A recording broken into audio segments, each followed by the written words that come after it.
Kwa majina naitwa Kariuki Kiroga. Kariuki Kiroga ndio kiongozi wa bunge la mwananchi Kiambu. Leo tumekuja hapa kwanza tukiwa na malalamishi kwa ile maneno ambayo tumeona over the weekend. Mheshimiwa Uhuru Kenyatta, rais wetu mstaafu, alijitokeza na kuhudhuria ibada la kanisa katika pande ya Mwingi.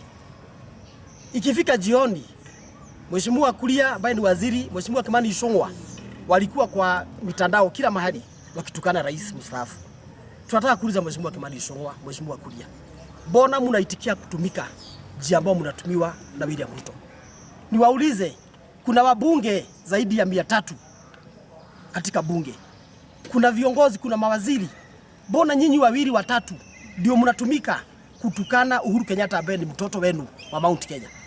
Mheshimiwa Ichungwa, tunataka kuambia leo mkiwa na Kuria, Uhuru is not a slave.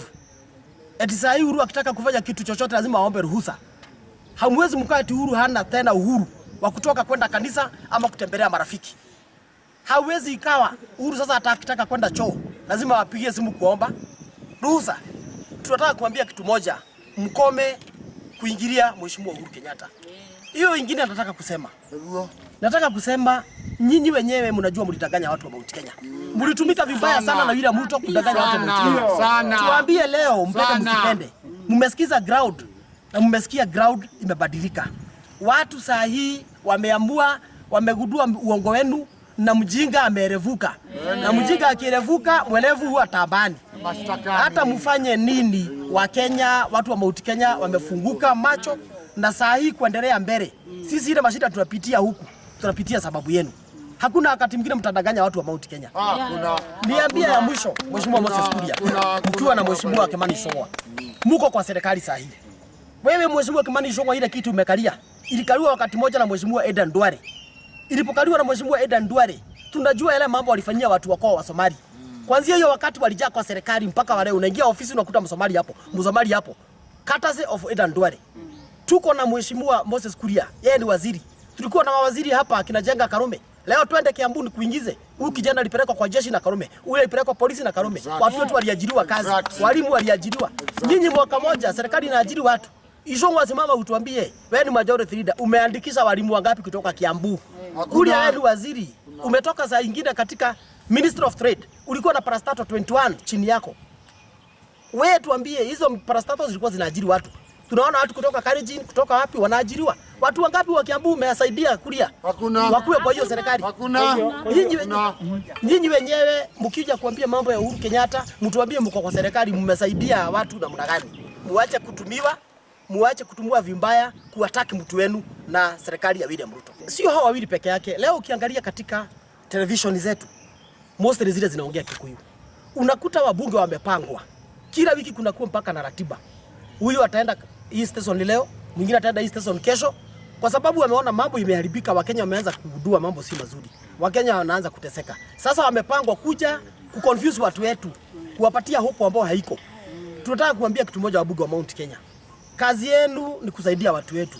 Hamuhitaji William Ruto mahali, mnahitaji kura yako ya bunge kwenda kupitisha mambo ambayo itakuwa ya manufaa kwa watu wetu. So, wacheni kutumika. My name is Joseph Chege. I'm also known as Majuis. I'm the Secretary, Social Affairs, Party of National Unity. These are young people from Mount Kenya region who are sad because of some of the outbursts that our leaders are making. The leaders we are talking about, you saw what Ichungwa, the majority leader, said about President Uhuru Kenyatta. You saw what Moses Kuria, a whole minister, said about our former president, Uhuru Kenyatta. When we were growing up, and these are young people, in our community, we used to respect the leaders who came before us. People have respected Mwai Kibaki for the longest time. People have respected the Kenyatta, even the Moi, we respected that leader. So seeing that Uhuru cannot even go to a church somewhere and talk his mind because we have some people who can insult him, the Ichungwas and the Moses Kuria, it's a sad day for Mount Kenya community. And it's becoming shameful that the whole community, other tribes are watching us as we bring fight to our own homes.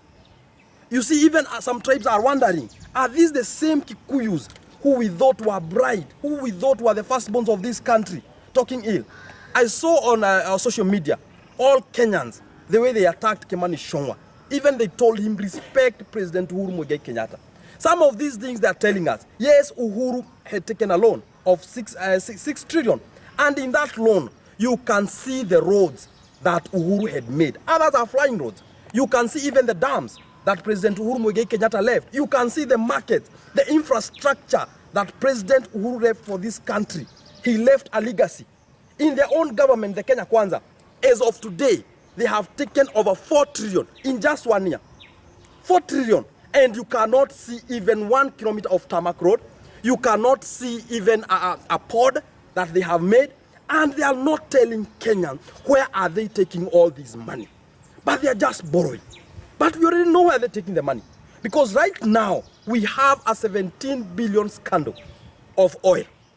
You know the reason even our neighboring countries, the Ugandans, they have abandoned us from maybe transporting their oil through us, is because of the mega corruption that's happening with our nation. Because no country, no leader, sane leader from other country can be a trading partner of a country whereby corruption is the order of the day. But they have seen people of Mount Kenya as the scapegoats. Whenever they want to advance their stupid agenda, they come to a people of Mount Kenya and tell them, Uhuru did that, Uhuru did that. I'm asking these people, if Mwai Kibaki took over the government and he had all the reasons to blame President Moi for 24 years they squandered this nation, Mwai Kibaki, not even for a moment, did he mention Moi. He did his work, what he promised Kenyans, and he did to the manifesto that he said he was going to do. This government, they have taken Kenyans for a ride. The Mama Mboga thing was a hundred. They can't even tell the ground has left them. These people, their work is to come, Mama Mboga, siji mtu wa boda boda, siji Mama Mboga. Right now, as you are talking, a person who are suffering most are the Mama Mbogas. The Mama Mbogas are feeling the heat. Some of these youths you are seeing here, most of them 90%, they were doing the work mtaani. Sindio vijana? Wao walikuwa wanafanya vijana mtaani kazi. That they employed a lot of people that was started by Uhuru Kenyatta to make these people that trees they are earning something for their families. When this government came, they started with lies that after 2 weeks they will be planting 15 billion trees. Now they are going to build houses. A lot of lies and conmanship. I'm telling Kenyans for the first time, Kenyans, we need to unite and fight for our rights as the people, because the people already in the government are conmen, and what they excel in are blame games. We want to tell the Kimani Ichungwa as majority leader, as the people of Mount Kenya, they went around Mount Kenya telling us about the minimum guarantee that they were going to give out to our farmers. Last year, you could not have even touched them, telling our people that there will be a minimum guarantee for the coffee, there will be a minimum guarantee for macadamia, and so on and so on all those lies. Right now, the coffee that they said, it was 150, today we are talking it's 40 shillings. The macadamia was 180, today it's 20 shillings. They are not even ashamed that by January, our parents will be taking our students to Form 1. And most of these people, they don't have even money. This government is taxing the common mwananchi to nothing. People are closing their businesses because of the high taxes, and their businesses are collapsing. And instead of our leaders in Mount Kenya and go to parliament and push for 1 man, 1 vote, 1 shilling, they are busy here and using the community as their shield. We want to tell Kimani Ichungwa and Moses Kuria, your time is coming. There is a day that we'll try to associate with Kikuyus, and we'll tell you are not one of our own. Kenyans can see that President William Samoei Ruto is so clueless on matters to do with running the government. Because the day he was the deputy president for 10 years, his work was kutanga-tanga. He never even for a moment stayed in office and learned from President Uhuru Kenyatta how to run a government. He was all over doing campaign. So we want to tell this government, if you cannot be able to run this nation, do the honorable thing and resign. And the heat that Kenyans are going, it is being felt all over the country. The youths are dying in their homes because of depression. The business people, they cannot be able to import goods again because of the skyrocketing dollar. The government does not have a formula on how they can be able to manage the dollar. Look at the fuel. The neighboring countries, the price of fuel is going down. Globally, the price of fuel is going down. What is happening to Kenya? It's going up because we have thugs in government who cannot empathize with the common mwananchi who is suffering. Exactly.